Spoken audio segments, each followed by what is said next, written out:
This process of candidates being allowed in and out of this race is seen as legitimate by the wider population. So far, it's been an incredibly messy process.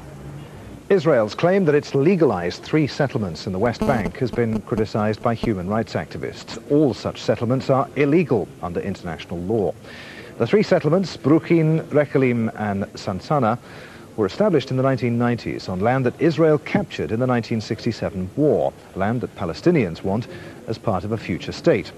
There are around 500,000 Israeli settlers living in the West Bank, including East Jerusalem, on illegal settlements. The issue of settlements is key to restarting Israeli-Palestinian talks.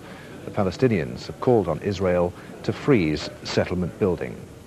Joining me now from Jerusalem is Mark Regev, spokesman for the Israeli Prime Minister. Mark, as we said, the international community considers all settlements in the West Bank to be illegal under international law. What then is the Israeli government's rationale here? Well, as you said yourself, these communities go back to the 1990s. They're not new settlements. In fact, the decision by the Israeli government last night does not create new settlements, does not grow or expand existing settlements.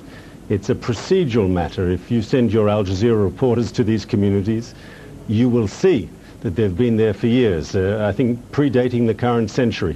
Having said that, we are saying to the Palestinians, and we do say to the Palestinians, we are ready for the immediate resumption of peace talks, and we say all the difficult issues, including the sensitive issue of settlement, can be on the negotiating table and we'll find common ground. Saib Arikat, the Palestinian negotiator, has said that the Israeli government must choose between peace or settlements. It can't have both. I mean, is the Israeli government making a choice here for the former? You say you want peace talks, but do you? Well, as I just said, we're not building new settlements. This decision is not about creating new settlements. That's the first thing. We want to engage with the Palestinians. We want to move ahead in peace. My Prime Minister said in a meeting this morning that I attended, he said he thinks the Palestinians are making a mistake not engaging Israel, precisely because Mr. Netanyahu is known in Israel to be very strong on security. If he can reach a deal with the Palestinian leadership, that deal will be accepted by the vast majority of the Israeli public. In other words, he has the ability to deliver. And the Palestinians really are making a mistake in not taking him up on his proposal to start negotiations at the highest level. We can discuss all the core issues, including the issue of settlements. You say that effectively what you were saying in one of your earlier answers was to repeat what another Israeli official is quoted saying, that the decision doesn't make any changes on the ground. It doesn't mean any expansion of existing settlements or the establishment of new ones. But it does change the facts on the ground, doesn't it?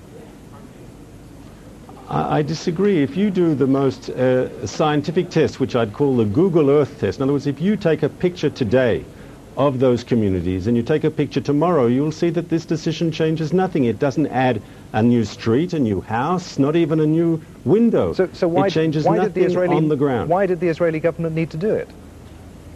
Because there were legal, procedural matters that had to be completed in the decisions that were taken a few years ago.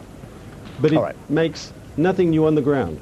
And once again, I know the Palestinians have a different attitude to settlement than our attitude to settlement. We disagree on other issues as well. The only way that we can bridge those gaps, the only way we can narrow the differences is through talking, and that's what we've proposed. Mr. Regev, many thanks indeed. Mark Regev there in Jerusalem. Now let's take a look at what the weather's doing in your part of the world. Here's Richard.